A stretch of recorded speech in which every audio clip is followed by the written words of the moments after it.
ये गांव था रामपुर, एक छोटा सा भारतीय गांव जहां ज्यादातर लोग दिन भर मजदूरी करके गुजारा करते थे।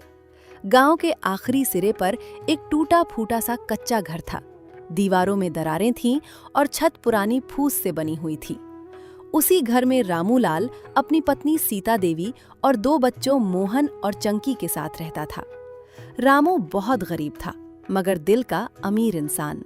वो अक्सर मुस्कुराकर कहता था, रिस्क कम है मगर अल्लाह की रहमत बड़ी है। बारिश शुरू होने से कुछ देर पहले सीता देवी मिट्टी के चूल्हे के पास बैठी थीं। चूल्हे में गीली लकड़ियां थीं जो मुश्किल से जल रही थीं। धुआं आंखों में चुभ रहा था, मगर वो सब्र से फूंक मार रही थीं। एक छोटे से बर्तन में दाल उबल रही थी और साथ ही थोड़ी सी सूखी रोटियां सेंक रही थीं। मोहन धीरे से बोला, अम्मा, आज सिर्फ दाल रोटी है। सीता देवी ने प्यार से उसके सिर पर हाथ रखा और कहा, बेटा, जो अल्लाह दे उसी में शुक्र। चंकी ने मुस्कुराकर कहा, मुझे दाल बहुत पसंद है अम्मा। रामू ने बच्चों को देखकर दिल ही दिल में अल्लाह का शुक्र अदा किया कि गरीबी के बावजूद उसके बच्चे नाशुक्रे नहीं थे। शाम होते ही अचानक जोरदार बारिश शुरू हो गई।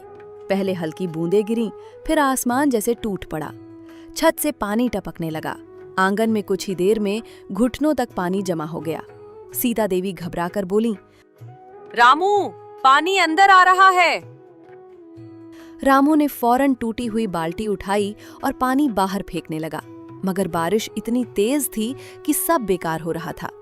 चूल्हा बुझ चुका था, दाल आधी पकी रह गई थी। मोहन डरते हुए बोला, बाबा, हमारा घर टूट तो नहीं जाएगा? रामू ने भीगे हाथों से बच्चे को सीने से लगाया और कहा, नहीं बेटा, अल्लाह पर भरोसा रखो, वो सब बेहतर करेगा। रात गहरी होती जा रही थी। घर में न अनाज ज्यादा था न पैसे। बारिश की वजह से कई दिनों से रामू को मजदूरी भी नहीं मिली थी। सीता देवी ने भीगे आंचल से आंसू पोंछते हुए कहा, या अल्लाह, हमने किसी का बुरा नहीं किया, फिर ये आजमाइश क्यों? रामू ने आसमान की तरफ देखा, बारिश की बूंदों को अपने चेहरे पर गिरते महसूस किया और धीरे से बोला, अल्लाह जिसे आजमाता है उसी को मजबूत भी बनाता है। रात भर बारिश होती रही। गांव की कच्ची गलियां नदी बन गईं। कई गरीबों के घर गिर गए। पड़ोसी कालू चीखता हुआ आया, रामू, पानी और बढ़ेगा, बच्चों को संभालो। रामू ने एक पल भी जाया नहीं किया। उसने मोहन को कंधों पर बैठाया, चंकी को गोद में उठाया और सीता देवी का हाथ पकड़कर करीब के स्कूल की पक्की इमारत की तरफ चल पड़ा। स्कूल के कमरे में अंधेरा था। बच्चे भूखे थे, औरतें थकी हुई थीं। सीता देवी ने अपने दुपट्टे में बंधी एक सूखी रोटी निकाली, उसे 4 हिस्सों में तोड़ा और बच्चों को दे दी।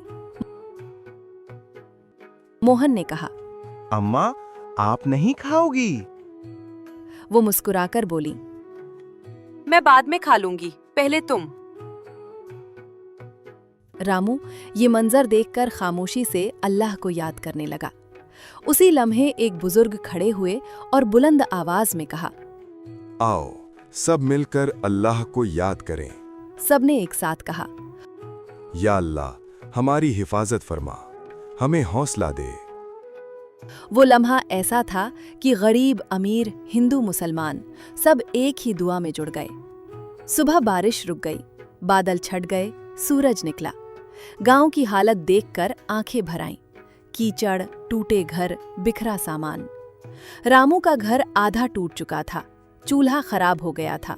दाल और अनाज जाया हो चुका था, मगर बच्चे सुरक्षित थे। सीता देवी ने हाथ उठाकर कहा, अल्लाह का लाख लाख शुक्र है, जान बच गई। रामू ने मजबूत लहजे में कहा, अल्लाह जिसे आजमाता है उसी को मजबूत भी बनाता है। घर दोबारा बन जाएगा, मेहनत फिर करेंगे, अल्लाह हमारे साथ है। और उसी यकीन के साथ वो मलबा हटाने लग गया।